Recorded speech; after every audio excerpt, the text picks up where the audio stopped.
नमस्ते। जय भारत। पाकिस्तान का विषय में बात कर रहा था।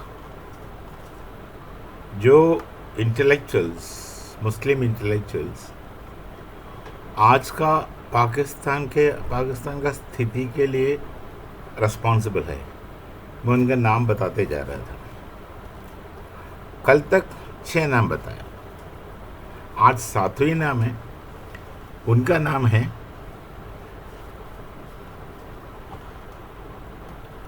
विलायत अली बम्बूक। ये बम्बूक नाम सुन के घबराइए नहीं, विलायत अली नाम है उनका। बम्बूक उनका नाम इसलिए रखा कि वो एक अपना जो मोहम्मद अली का जर्नल है ना, कॉमरेड, उसमें वो कॉलम लिखता था। वो कॉलम बम्बूक के नाम पर लिखता था। वो कॉलम का नाम थे गप्पे मारना। उस ज़माने में गप का इतना कोई प्रशस्ति या प्रबलता नहीं थी। तो गप नाम पर एक कॉलम लिखता था। उसमें लेखक का नाम विलायत अली, अपना नाम बम्बूक रखा। मोहम्मद अली का दोस्त तो थे और कॉमरेड जर्नल में कॉलम लिखते थे, तो इसलिए उनका नाम विलायत अली बम्बूक रखा गया। देखिए, ये भी मोहम्मदन एंग्लो ओरिएंटल कॉलेज का प्रोडक्ट है, जो अलीगढ़ में। बाद में सर सैयद अहमद खान का इंसिस्टेंस से या बोलने से, कहने से, अंग्रेजों ने उस मोहम्मदन एंग्लो ओरिएंटल कॉलेज को अलीगढ़ मुस्लिम यूनिवर्सिटी बनाया। फिर वहाँ से आपका सामने है हिस्ट्री, इतिहास है आपके सामने। दर्बन स्कूल तक बना और अलगाबाद का एक हब रहा अलीगढ़ मुस्लिम यूनिवर्सिटी उस ज़माने में। आज की बात नहीं, उस ज़माने की बात है। मेरा प्रोफेसर भी एएमयू का था। तो उस समय अलगाबाद का सेपरेटिज्म का और इस्लामिक फंडामेंटलिज्म का एक फैक्ट्री या हब रहा। तो वो थे एक वकील, वो भी प्रैक्टिसिंग लॉयर थे, बाराबंकी में वो प्रैक्टिसिंग लॉयर थे। और इनका मोहम्मद अली का बड़े अच्छे मित्र थे, दोस्त थे और कॉलमिस्ट थे, गप लिखते थे, सब सही है। और उनका एक गप कॉलम में एक वो कई ना कई चीज़ लिखते रहता है। उसमें क्या है ना, उनका एक मेथड था लिखने का। आजकल रिसर्च में लोग मेथडोलॉजी कहता है, तो बस उनका एक मेथडोलॉजी था कि सैटियर द्वारा, तमाशा मजाक द्वारा ये सेपरेटिज्म, अलगाववाद फैलाना और अलगाववाद मुसलमान का दिमाग में उतार कर रखना। ये हम हिंदू से अलग है, हम सबसे अलग है, हम सबसे बेहतर है, बाकी सब हमारा नीचे है। ये सोच विचार पैदा करने के लिए और लोगों को दिमाग में रखने के लिए, फैलाने के लिए, लोगों को बीच में फैलाने के लिए ये गप कॉलम का उपयोग किया। तमाशा रूपेण, जोक्स या मजाक या तमाशा रूपेण। उसमें देखिए एक इंस्टेंस में कोट करूँगा ताकि आपका समझ में आएगा। 1913 दैट इज़ 1913 में मई 10 मई को उस ग्रुप में एक कहानी आता है, स्टोरी आता है। एक इंटरव्यूअर किसी से कुछ सवाल पूछता है, जवाब लेता है। उनका सवाल ये था कि देखिए भाई, क्वेश्चनर पूछता है, इंटरव्यूअर पूछता है कि आज जो भारत में दिखता है हिंदू मुसलमान प्रॉब्लम को आप कैसे सॉल्व करेंगे। तो उन्होंने सीधा बोल दिया कि वो रिप्लाई है, वो हिंदू अलग है, मुसलमान अलग है, उन्हें साथ नहीं रखना, तो बस उनको अलग कर दो, प्रॉब्लम अपने आप सॉल्व हो जाएगा। देखो प्रॉब्लम अपने आप सोल्व हो जाएगा। मैं बात कर रहा हूँ 1930 10 तारीख में जो लिखा हुआ गप का एक इंटरव्यू इंटरव्यू के बारे में, वो जो कहानी है सैटियर है। अलग कर दो, प्रॉब्लम ही ख़त्म हो जाएगा। अब सोचिए, जो पाकिस्तान में जो लोग बैठे हैं, अब ज़रा सोचिए, क्या कुछ प्रॉब्लम अलग हुआ, ख़त्म हुआ? अलग होने से आपका समस्या का हल हो गया, या भारत से अलग होने के बाद धीरे धीरे धीरे धीरे, ये बात रखिए, भारत से अलग होने के बाद धीरे धीरे धीरे आपका समस्या अधिक से अधिक हो गया, नए नए समस्या आए, गड़बड़ आए, कितना प्रॉब्लम आपका समाज में जो हो रहा है, जो धीरे धीरे हुआ, ये जरा उस दिशा में सोचिए। उस दिशा में सोचेगा, अगर दिल से सोचेगा, न्यूट्रली सोचेगा, तो आपको पता चलेगा कि वो जो बुद्धिजीवी है, जो इंटेलेक्चुअल लोग थे उस ज़माने का, उन्होंने कितना बेवकूफ़ी किया। गलती तो किया, पर गलती के ऊपर इतना ग्रॉस मिस्टेक, कितना भयंकर बेवकूफ़ी किया, जिसे हम सीधी सादी शब्दों में मैं ये कहूँगा, खुदकुशी किया। उन्होंने भारत से अलग होकर के खुदकुशी ही किया, खुद को धोखा दे करके खुद को समाप्त करने के लिए कदम आगे बढ़ाया। देखिए, खुद को धोखा देना उस ज़माने से नहीं, आज भी है। अभी आपका तो पाकिस्तान में तो खबर आया कि आपने चांद मिशन भेजा। अरे भैया, क्या आप लोग सचमुच माना कि आपने चांद में मिशन भेजा? कोई कहता है, वो अपना वो पठान भाई का वीडियो में देखा, वो कहता है कि आर्टिफिशियल इंटेलिजेंस से उन्होंने पिक्चर बना कर भेजा, पता नहीं मुझे। पर ये तो सीधी सादी बात है कि आप चांद में सचमुच मिशन भेजा क्या, और मिशन का पर्पस क्या है, उद्देश्य क्या है, क्यों भेजा, चांद में काम भेजा, ज़रा सोचिए। तो आप लोग मान ही लिया। तो ये शायद आपका आर्मी कुछ अलग जैसे है। दुनिया में आर्मी अलग होता है, पाकिस्तान का आर्मी अलग होता है। और पाकिस्तान का आर्मी खुद को रूलर समझते हैं। पता नहीं ऐसा आप लोग कैसे इनको अनुमति देते हैं ऐसे कुछ होने के लिए।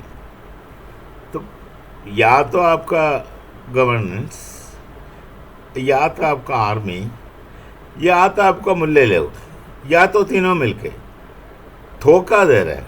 किसको धोखा दे रहा है? वे समझते हैं कि ये पाकिस्तान के लोगों को धोखा देके थोड़ा खुश कर रहा है। इतना बेवकूफ़ तो नहीं होना चाहिए। आप धोखा दे रहा है। अच्छा, आखिर में ऑन ए फाइनल एनालिसिस यदि मैं कहूँ तो आज असल में धोखा खुद को दे रहा है। ये बड़ा समस्या है।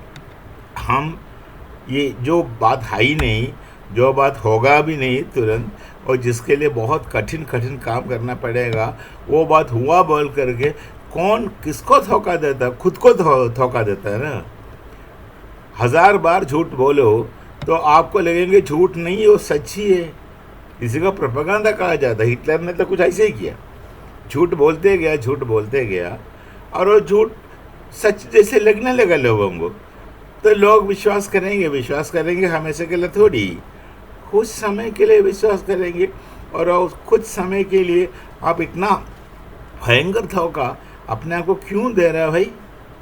बड़ी अजीब स्थिति है, हाँ, तो इंटरव्यू की बात कर रहा, तो बोलता है तो ये हिंदू मुसलमान प्रॉब्लम हम सॉल्व कैसे करेंगे, ये समस्या है।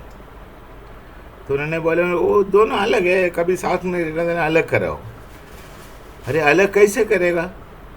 इंटरव्यू पूछा, अलग कैसे करेगा? तो जो व्यक्ति जो बात कर रहा है वो कहने लगा कि अरे सीधी सादी बात है, उत्तर भारत सब मुसलमान का पक्ष में और दक्षिण भारत हिंदू को दे दो। अच्छा, दक्षिण भारत हिंदू को दे दो, उत्तर भारत सब मुसलमान के लिए, देखो मुसलमान के लिए दे दो। दक्षिण भारत मतलब पहले 4 स्टेट थे, 4 प्रांत थे, आजकल 5 हो गया।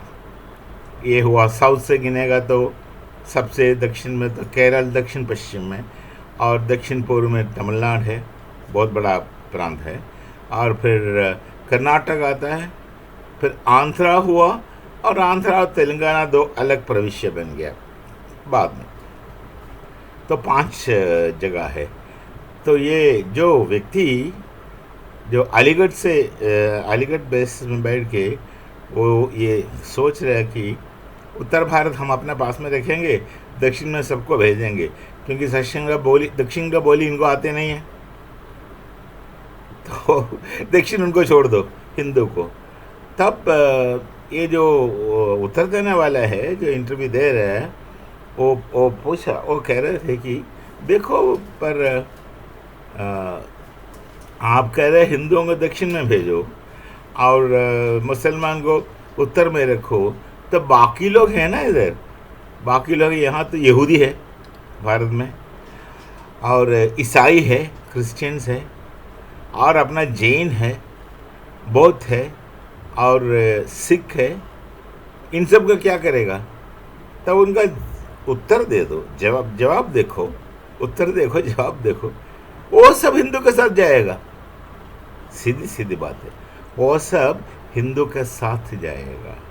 मतलब हम सिर्फ मुसलमान को ही चाहता है, वो भी अपना मुसलमान। आप देखिए, इसमें कादियानी नहीं है। आपका जो शायद नाम अब्दुल सलाम है, जिनको नोबेल पुरस्कार मिला, उनका बहुत बेइज्जती किया आपने, क्योंकि वो कादियानी मुसलमान है। ये अपना अहमदिया मुसलमान है, वो भारत का है, बटाले से बिलोंग करता है। उनका बिगिनिंग बटाला से है, कादियानी, इसलिए कादियानी कहता है, कादियान जगह है। तो अहमदिया मुसलमान बोलता है, उनको आप मुसलमान नहीं मानते, और शिया को आप मुसलमान नहीं मानते, और उसके अंदर जितना भी सेक्ट है, अपना सेक्ट छोड़ के बाकी दूसरे को नहीं मानते मुसलमान। भैया, यही अलगाववाद का एक परीक्षण है। यदि ये एक अलगाववादी है ना, तो अलगाववाद एट इन्फिनिटम चलेगा, वो अनंत चलेगा, ख़त्म नहीं होगा। जुड़ के रहेगा, साथ रहेगा तो रहेगा। यदि आप सेपरेटिज्म ढूंढेगा ना, तो आपको दोनों आँख अलग अलग है, एक से अलग दूसरा है, दोनों कान अलग है, 2 हाथ अलग है। सोच दो, अलगापन को ले जाओ, आप खुद ही अपने से अलग है। तो अलगाववाद में फोकस करेगा, तो आपका देखिए, दोनों कान एक जैसे नहीं है, आपका 2 आँख दिए वो एक जैसा नहीं है, 2 हाथ 2 पैर एक जैसे कुछ भी नहीं है, एक जैसे कुछ नहीं है। जो जैसे है वो एक ही है। तो आप सेपरेटिज्म में फोकस करेगा, अलगाववाद में फोकस करेगा, ये नतीजा उसका नेचुरल है, स्वाभाविक है, उसमें फंसेगा, और फंसेगा तो वो कहता है ना, एट इन्फिनाइट रिग्रेस में पड़ जाएगा, कभी नहीं ख़त्म होने वाले अलगाववाद, चलते जाएंगे। तो उसका नतीजा, तो आप ये लोग जो बुद्धिजीवी लोग जो इंटेलेक्चुअल लोग हैं, वो समझते थे कि भारत के नहीं, हिंदू से अलग हुआ तो हम बच जाएंगे। वो भारत को समझते नहीं हैं, वो भारत को सिर्फ हिंदू समझते हैं, वो ओवरलुक करता है, वो समझते नहीं है कि वो भी भारत का ही है। क्योंकि भारत का अस्तित्व, आइडेंटिटी, जैसे मैं हमेशा कहता हूँ, भारत का संस्कृति है। जो संस्कृति आप में भी है, आप मानो या ना मानो, वो संस्कृति आप खाइए। तो आप भी संस्कृत के रूप में जब भारतीय हो, तो आप में हम में सिर्फ विश्वास को लेकर ही थोड़ा फर्क रहेगा, नहीं तो बस एक ही तो है। आप ज़रा सोचो, थोड़ा मन एक्सरसाइज करो। हमारा संस्कृति में हमारा जो दर्शन है ना भारत का, उसमें नॉलेज का 3 स्टेज बताया जाता है। श्रवणा, सुनना, मनना, सुनने के बाद जो मन के अंदर उसका ये करना, चर्निंग करना। उसके बाद निधिध्यासना, जो आपकी बस की बात नहीं है, मेडिटेटिंग अपॉन जो चीज़ आपका सामने आपको सही लगे, उसके ऊपर बैठ करके चिंता करना, मेडिटेट करना, फोकस करके रिफ्लेक्ट करना, वगैरह वगैरह वगैरह। तो 3 स्टेजेस ऑफ नोइंग है। इसमें अभी आप ऐसा कीजिए, दूसरे स्टेज पर जाइए। ज़रा बैठ कर रिफ्लेक्ट कीजिए, सोच लीजिए जो अलगाववाद का मतलब क्या हुआ, आप कैसे अलग है, मुसलमान हिंदू से कैसे अलग है। ये आंखें बंद करके ये बोलते ही नहीं रहना कि हम अलग है। देखिए वो अलगाववाद का जो डिफरेंस, वो फिलॉसफी ऑफ डिफरेंस जो बोलता है ना, एपिस्टेमोलॉजी ऑफ डिफरेंस बोलता है उसको, तो अलगाववाद ये हद तक आप में भराया गया कि देखिए जो जो रेफ्यूजी बन के यूरोप में गए, जो जर्मनी में जाके कुछ मुसलमान जो जर्मनी में जाकर कहते हमें यहाँ शरिया लोग चाहिए, आप हमें अपना बात सुनिए।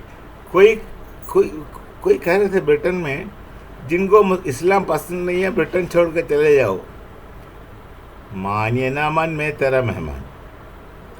वो गए रेफ्यूजी बन करके, उन्होंने खाने के लिए, पीने के लिए, रहने सहने के लिए सब सुविधाएं दी आपको। चार दिन के बाद आपके साथ कुछ लोग हो गए, आपका संख्या में तो कुछ बढ़ा हुआ, तो आप बोलने लगे कि तुम लोग भाग जाओ, ये हमारा देश है। ऐसा होगा तो आपको कौन मानेगा भाई? कोई इन द लॉन्ग रन अब सब नकारेंगे आपको। तो ये पता नहीं कहाँ से ये अलगाववाद इतना एक किस्म का वहम है, एक किस्म का भ्रम है, वो पता नहीं ऐसे क्यों होता है। आप थोड़ा सोचा कीजिए, समझने के लिए कोशिश कीजिएगा कि आप कहाँ से अलग है।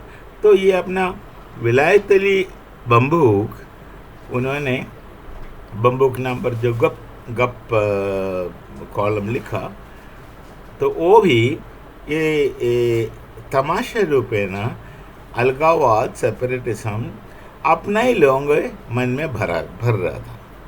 तो ये भी एक कसूरवार है, सातवीं कसूरवार, सेवंथ कल्प्रिट। और एक बात करता हूँ, टाइम्स ऑफ इंडिया का उस समय का भारत में एक एडिटर था अंग्रेज, लॉर्ड फ्रेजर।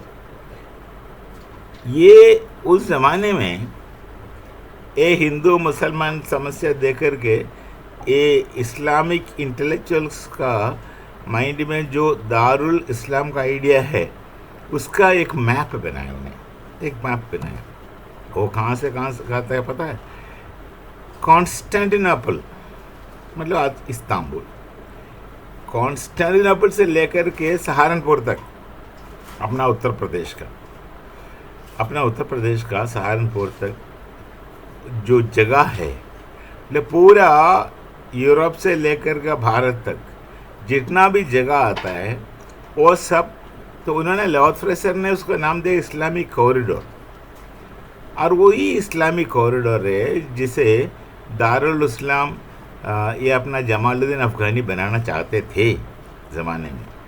और इस्लामिक कॉरिडोर से ये अपना मोहम्मद अली बड़ा खुश हुआ, जो कॉमरेड लिखते थे, अरे है तो कम्युनिस्ट, कम से कम सपोज टू बी कम्युनिस्ट।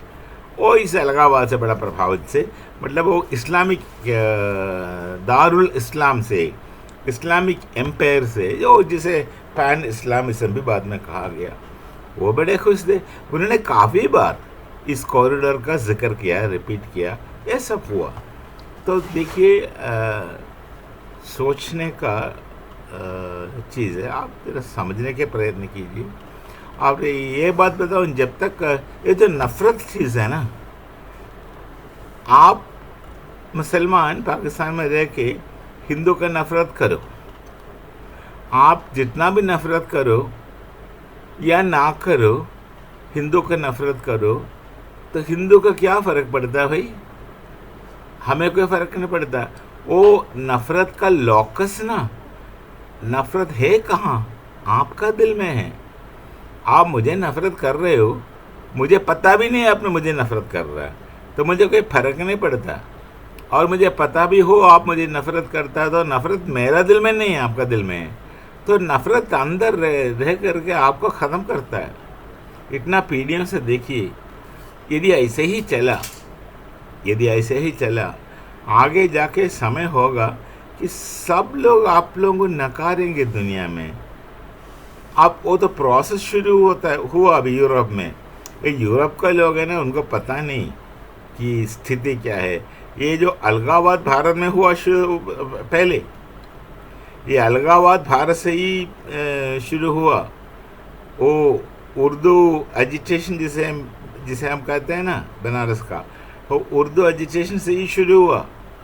हम अलग है, आपके लिए अलग अस्तित्व चाहिए, चाहिए वो चाहिए, उसके साथ साथ कई किस्म का कहानी बनने का पश्चात आपको इतना ये सब होगा, ये सब होगा। अरे थोड़ा बहुत अक्ल का प्रयोग किया कीजिएगा। तो मैं ये नहीं कह रहा हूँ आप कोई ऊपर वाले यदि है तो उन पर विश्वास करे हो ना, पर आपका इच्छा है, पर आपका विश्वास मेरा सर पर मत डालो, या कोई दूसरे व्यक्ति कुछ अलग विश्वास होंगे तो उन्हें अपने जगह रहने दो। इतना कॉमन सेंस, इतना ह्यूमनिज्म नहीं दिखता कहीं, नहीं दिखता। ये जड़ है, ये वजह है। जब तक इससे ना बचोगे तो आपका सामने तो बस खतरा ही खतरा है, खालीपन है। आप कहीं नहीं पहुंचेगा, कुछ भी नहीं होगा। दूसरों को देख करके सुन करके जलते जाओ, जलते रहेगा, भाई क्या करेगा। तो आपका 7th कसूरवार जो विलायत अली बम्बूक है, अभी कल मैं आ जाऊंगा फिर जो 8वां कसूरवार का नाम लेकर के, लिस्ट है अपने पास। ये जो इंटेलेक्चुअल लोग हैं तो उनका इंटेलेक्चुअल बनते हैं, वो इंटेलेक्ट का प्रयोग करते हैं, कुछ समझते हैं, पर वो इंटेलेक्ट ये नहीं, मैं ये नहीं कह रहा हूँ कि वो बुद्धि नहीं है उनमें, वो इंटेलेक्चुअल नहीं है तो इंटेलेक्चुअल, पर गलत दिशा में सोचे। कोएक्सिस्टेंस के बारे में सोचने के बजाय और कोएक्सिस्टेंस को प्रमोट करने के बजाय इस्लाम को घुसड़ करके वो अलगावादी बनाया। और वो जो अलगावाद है ना, खुद को खुद से अलग करेंगे। आपका अलगावाद का एक लास्ट ये रहेगा स्थिति, अपने आप को अपने से अलग करेंगे। बहुत खतरे है सामने, कुछ भी करके जाइए। यदि आप सेपरेटिज्म सोच में लेके चलेगा तो अब आप अपने से ही अलग हो जाएंगे। इसे अंग्रेजी में कहता है सेल्फ एलिनेशन। आप खुद से एलिनेट हो जाएंगे, खतरा है आपका सामने। ये अलगाववाद को ख़त्म करो, छोड़ दीजिए। मिलजुल कर रहने का जो एक स्थिति है, एक को एक्सिस्टेंस, जिसे तो अपना वेदों में तो वही दिखाया गया कि एपिस्टेमोलॉजी ऑफ को एक्सिस्टेंस। आप जरा को एक्सिस्टेंस के दिशा में सोचेगा तो कम से कम 1 पीढ़ी या 2 पीढ़ी के आगे सुधर जाओगे। अभी से कोई ना कुछ करना चाहिए। तो ये रहा आज का 7th सेपरेटिस्ट इंटेलेक्चुअल विलायत अली बम्बूक। अब टुमारो कल 8th सेपरेटिस्ट इंटेलेक्चुअल को लेके फिर आपका सामने आ जाएंगे। नमस्ते, जय भारत, जय श्री राम।